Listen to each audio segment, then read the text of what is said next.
अस्सलाम वालेकुम स्टूडेंट्स। इससे पहले लास्ट टाइम जो है we have studied about the osmo regulation in the animals. इसमें हमने दो टर्म्स जो थी वो पढ़ी थी, osmo conformers and osmo regulators. तो today we will discuss about the osmo regulation in the different environments. यानी डिफरेंट एनवायरनमेंट्स, जैसे हमारे पास फ्रेश वाटर एनवायरनमेंट है और मैरीन वाटर है और टेरेस्ट्रियल एनवायरनमेंट है, यानी विदाउट वाटर लैंड पे जो एनिमल्स रहते हैं। इन तीनों केसेस में जो है वो ऑस्मो रेगुलेशन जो है वो कैसे होती है, यानी वाटर की concentration with reference to the solute concentration, वो किस तरह से जो है वो मेंटेन करते हैं। तो सबसे पहले हम मैरीन एनवायरनमेंट में, यानी मैरीन वाटर में जो एनिमल्स रहते हैं उनके पास क्या क्या स्ट्रेटजीज हैं इस सिलसिले में। तो बहुत सारे तो मैरीन एनिमल जो हैं, most of the marine invertebrates are the osmoconformers. यानी ऑस्मो कन्फर्मर्स मीन कि यानी उनकी जो है वो बॉडी फ्लूइड जो है these are isotonic to their external environment. तो जारी बात है, जब जो है वो आउटर एनवायरनमेंट में जो है वो सेम कंसंट्रेशन होगी, उनकी बॉडी के अंदर भी वही होगी, तो फिर जो है वो उनके लिए वाटर गेन और वाटर लॉस जो है वो नहीं होगा, क्योंकि दोनों जो है वो सेम ही कंसंट्रेशन पे होंगे। लेकिन ये सारे इनवर्टिब्रेट्स में मोस्टली जो है वो ऐसा होता है। जबकि जो वर्टिब्रेट्स हैं उसमें कुछ हैं हैग फिशेस वगैरह that are isotonic to the surrounding water, ठीक है, वो कुछ है उनमें आइसोटोनिक जो है वो होता है बॉडी फ्लूइड। लेकिन दूसरी फिशेस जो हैं वो कुछ जो हमारे पास कार्टिलेजिनस फिशेस हैं, they maintain their internal salt concentration at a lower level than that of the सी।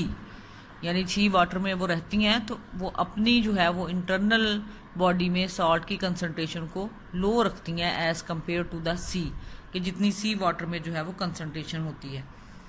तो उसमें वो कैसे लो रखती हैं, उसके लिए जो है वो जो है उनके पास जो है एक तो ये स्ट्रेटेजी है कि वो बहुत सारे साल्ट जो हैं वो सिक्रीट करती हैं थ्रू द गिल्स, ठीक है। जब उनका वाटर जो है वो एक्स्ट्रा वाटर जो है वो रिमूव होता है गिल्स के थ्रू, तो उसमें बहुत सारे साल्ट जो हैं वो भी रिमूव जो है वो हो जाती हैं। और उसके अलावा these also possess the salt excreting organs, ठीक है। जैसे रेक्टल ग्लैंड्स वगैरह जो हैं, ये वो वाले ग्लैंड्स हैं जो कि स्पेशलाइज्ड हैं for the excretion of the salt. यानी इन दोनों तरीकों से वो साल्ट जो है वो एक्सक्रीट करके अपनी बॉडी में जो है वो सॉल्ट की कंसंट्रेशन को सी वाटर की कंसंट्रेशन से लोअर लेवल पे जो है वो मेंटेन करती हैं। और इवन कुछ क्या करती हैं कि अगर साल्ट की उन्होंने कंसंट्रेशन जो है वो लो कर लिया है तो फिर उनका जो है वो ऑस्मोटिक बैलेंस का मसला होता है कि बाहर जो है वो वाटर में जो है वो ऑस्मोटिक कंसंट्रेशन और होती है सी वाटर की, उनके बॉडी फ्लूइड की कंसंट्रेशन जो है वो और होंगी। तो फिर ये क्या करती हैं, ये अपनी इंटरनल यानी अपनी बॉडी के अंदर जो है वो सॉल्यूट्स जो हैं उनकी कंसंट्रेशन को हाइपरटोनिक बनाने के लिए तो ये क्या करती हैं, ये साल्ट्स की बजाय जो है वो कोई और सॉल्यूट्स जो हैं वो अपनी बॉडी में मेंटेन कर लेती हैं।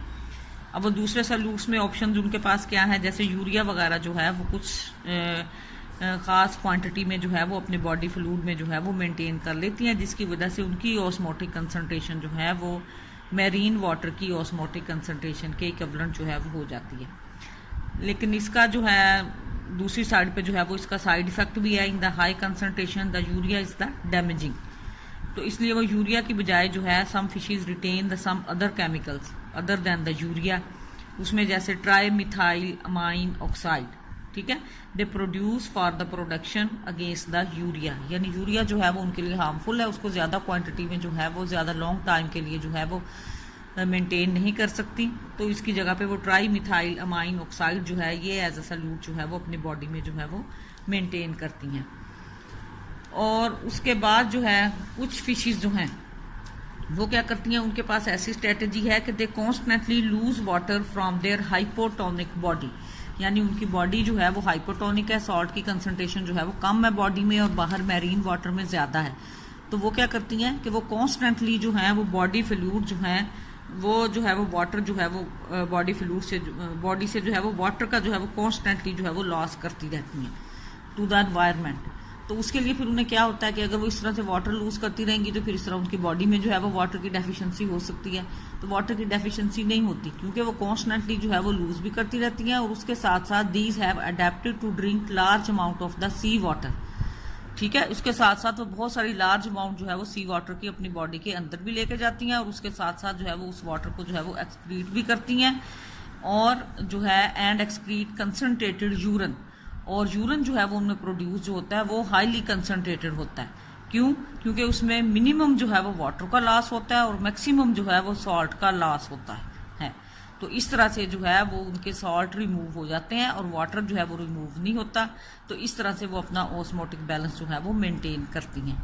एक्चुअली ये ऑस्मो रेगुलेशन का जो फिनोमिना है, एक्चुअली इसी ने ही जो है एनिमल्स को इतना अडेप्टिव बनाया है कि they can survive in the different environments, in the marine environment and in the fresh water और इन द टेरेस्ट्रियल, यानी जहाँ पे इतना ज़्यादा वाटर है एक तरफ और एक तरफ जो है वो इतनी ज़्यादा उसके साथ साथ सॉल्ट कंसंट्रेशन भी है मैरीन में, या फ्रेश वाटर में वैसे वाटर है, या फिर टेरेस्ट्रियल लैंड जो है जहाँ पे वाटर की जो है वो आमतौर पे डेफिशिएंसी होती है।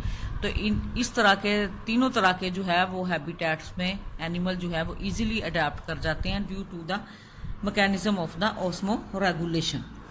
तो मैरीन वाटर में हमने देखा कि किस तरह से जो है वो ऑस्मो रेगुलेट करते हैं, कि या तो जो है वो सॉल्ट एक्सक्रीट करते हैं, या फिर कॉन्स्टेंटली जो है वो लार्ज अमाउंट ऑफ वाटर जो है वो एक्सक्रीट करते हैं।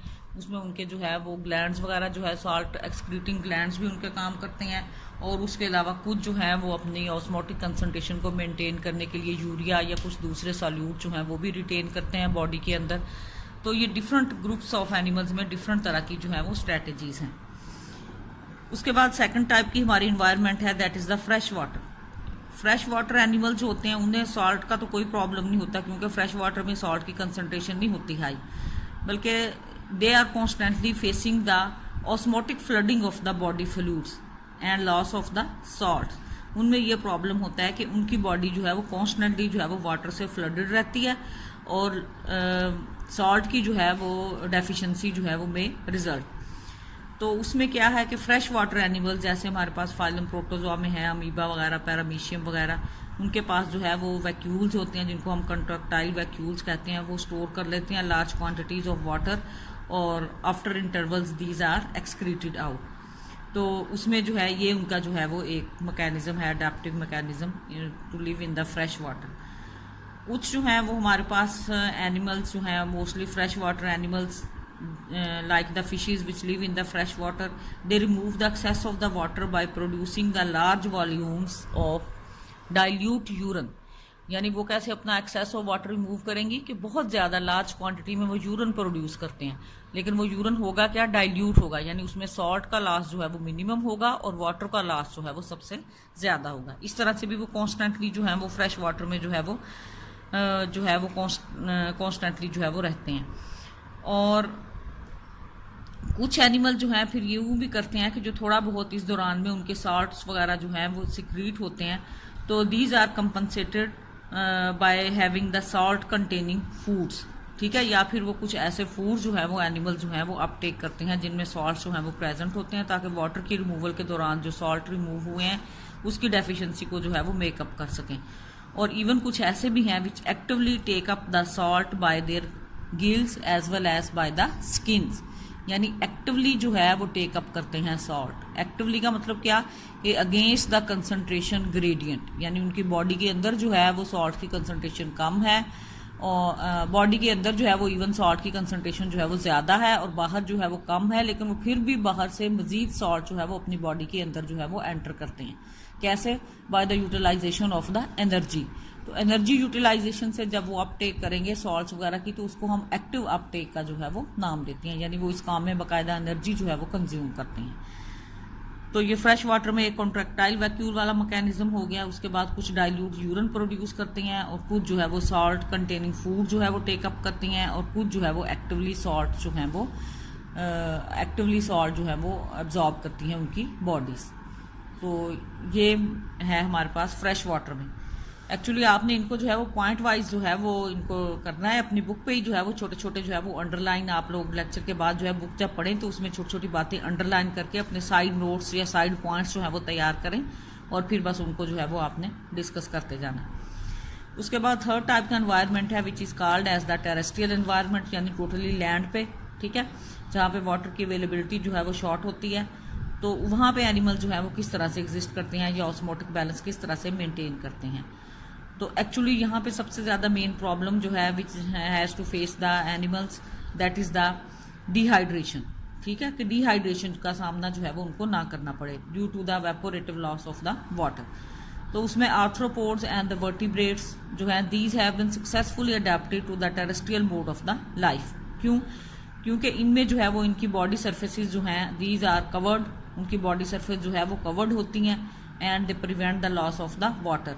उनके ऊपर जो है वो आर्थ्रोपोडा में एक्सोस्केलेटन जो है वो प्रेजेंट होता है, जो कि वैक्सी एक्सोस्केलेटन होता है इंसेक्ट्स वगैरह में, और वो मल्टीलेयर्ड भी होता है, टोटली जो है वो वाटर प्रूफ होता है, तो लॉस ऑफ वाटर जो है उसको प्रिवेंट करता है। उसके अलावा keratinised skin cells are of the most of the terrestrial vertebrates जो हैं वो भी जो है वो वाटर लॉस को जो है वो कम करते हैं। उसके अलावा वो ऐसा फूड जो है वो टेकअप करती हैं जिनमें वाटर जो है वो ज़्यादा होता है, और उसके अलावा ड्रिंकिंग ऑफ वाटर की जो हैबिट है वो भी उनको जो है वो वाटर की डेफिशिएंसी या डिहाइड्रेशन से जो है वो सेफ रखती है। उसके अलावा कुछ इन एनिमल्स में बिहेवियरल अडेप्टेशंस भी होती हैं मेटाबॉलिक अडेप्टेशंस के साथ साथ, यानी एक तो उन्होंने अपना मेटाबॉलिज्म इस तरह से सेट किया हुआ है कि वाटर को कंजर्व कर सकें, वाटर का लॉस कम से कम हो। कुछ उनका बिहेवियर भी इस तरह से उन्होंने अपनी लाइफस्टाइल इस तरह से बनाया हुआ होता है कि वाटर का लॉस जो है वो कम हो। फॉर एग्जाम्पल डेजर्ट मैमल्स वगैरह जो हैं they survive without drinking water for many days. कैसे सर्वाइव कर सकते हैं कि ये आमतौर पे जो है वो वाटर ड्रिंक नहीं करते, लेकिन उसके बावजूद जो है वो सर्वाइव करते रहते हैं। They take the seeds of the desert plants which contains the carbohydrates. ठीक है, और जब इन कार्बोहाइड्रेट्स का मेटाबॉलिज्म होता है उनकी बॉडी में जाके इनको डाइजेस्ट करते हैं, तो उसके रिजल्ट के तौर पे भी water as a byproduct produce होता है जो कि उनकी बॉडी की रिक्वायरमेंट्स को जो है वो पूरा करता है। और उसके अलावा ये टेरेस्ट्रियल एनिमल्स क्या करते हैं, बहुत ज़्यादा कंसनट्रेटेड यूरिन जो है वो प्रोड्यूस करते हैं। ठीक है, ताकि वाटर का लॉस कम से कम हो और जो वेस्ट प्रोडक्ट्स हैं वो रिमूव हो जाएं। और मोस्टली जो है वो एक्सक्रीशन के दौरान जो है ये reabsorb the most of the filtered water.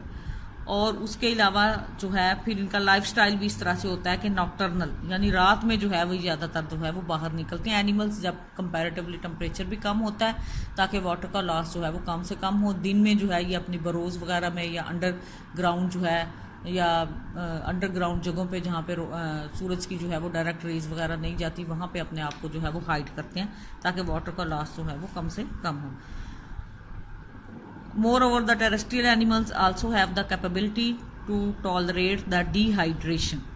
फिर टेरेस्ट्रियल एनिमल्स में कैपेबिलिटी भी होती है कि वो डिहाइड्रेशन को एक ख़ास हद तक जो है वो टॉलरेट कर सकते हैं। एंड ये टॉलरेशन जो है वो उनकी डिफरेंट एनिमल्स में जो है वो डिफरेंट है। कुछ एनिमल जो हैं जो जीरोफिटिक एनवायरनमेंट में रहते हैं उनकी ये टॉलरेंस जो है वो ज़्यादा हो सकती है दूसरों से, जो कि कंपैरेटिवली जो है वो इतनी ड्राई एनवायरनमेंट में जो है वो नहीं रहते। And this characteristics is known as anhydrobiosis, यानी the tolerance of the dehydration. ठीक है, this is called as the anhydrobiosis. आपकी बुक में जो है आप देखेंगे तो ये टर्म उन्होंने हाईलाइट जो है वो की हुई है, तो उसको आप अंडरलाइन कर लेंगे। अक्सर जो है ये आपके एमसीक्यूज में या उसमें शॉर्ट क्वेश्चन में जो है ये पूछा जाता है। तो this was about the osmoregulation in the different environments. ठीक है, उसके बाद जो है हमने जब इस चैप्टर को स्टार्ट किया था तो उसमें हमने पढ़ा था कि एक हम इसमें फिनोमिना डिस्कस करेंगे, होम्योस्टेसिस का एक एस्पेक्ट जो है ये ऑस्मोरेगुलेशन है। उसके बाद दूसरा उसका एस्पेक्ट जो है दैट इज द एक्सक्रीशन। ठीक है, तो ऑस्मोरेगुलेशन के बाद एक्सक्रीशन की तरफ आते हैं। एक्सक्रीशन क्या है?